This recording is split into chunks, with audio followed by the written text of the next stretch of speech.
I got a job when she went overseas.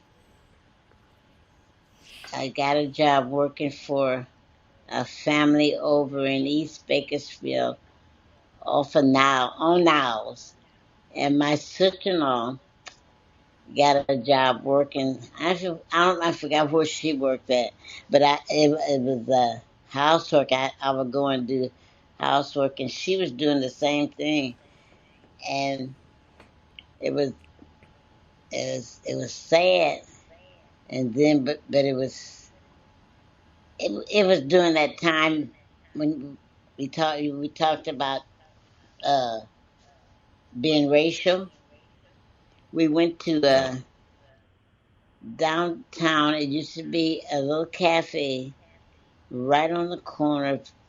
What was that? 18th and Chester, and we used to stop in there and eat breakfast. No, it was breakfast. We would eat when me and my sister-in-law, we would catch the bus to town because sometimes uh, uh, we would stop in there and we would eat. And one time we stopped in there.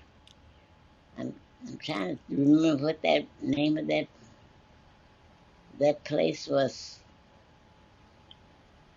Uh, I can't remember the name of the place, but anyway, we sat there and we sat there and we sat there. And usually when we go in, they would help us. But this particular time, they had somebody new had took over the place, and so they wouldn't come help us. And so it was a man sitting at the at the counter, and he told him, he said, why aren't you guys helping those ladies? And they said, we can't. And so he said, you don't know their husbands might be overseas, uh, in the Army or Air Force or whatever branch for us, and you won't help them.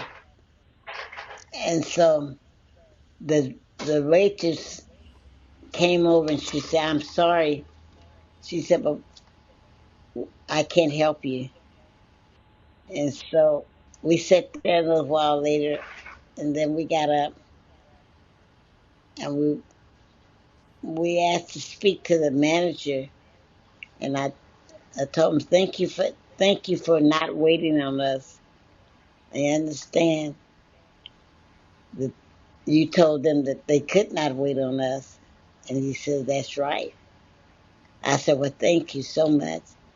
I said, our husbands, by the way, are in the military. My husband and my sister-in-law's husband. They're over in Korea right now, fighting for our safety. And he said, well, I'm sorry. We just can't help you no more. And whoever it was that took over was very prejudiced.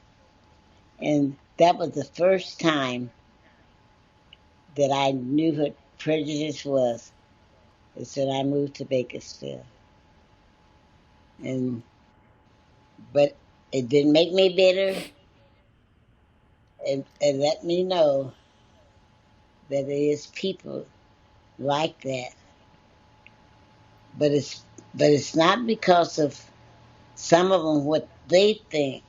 It was the way they were raised.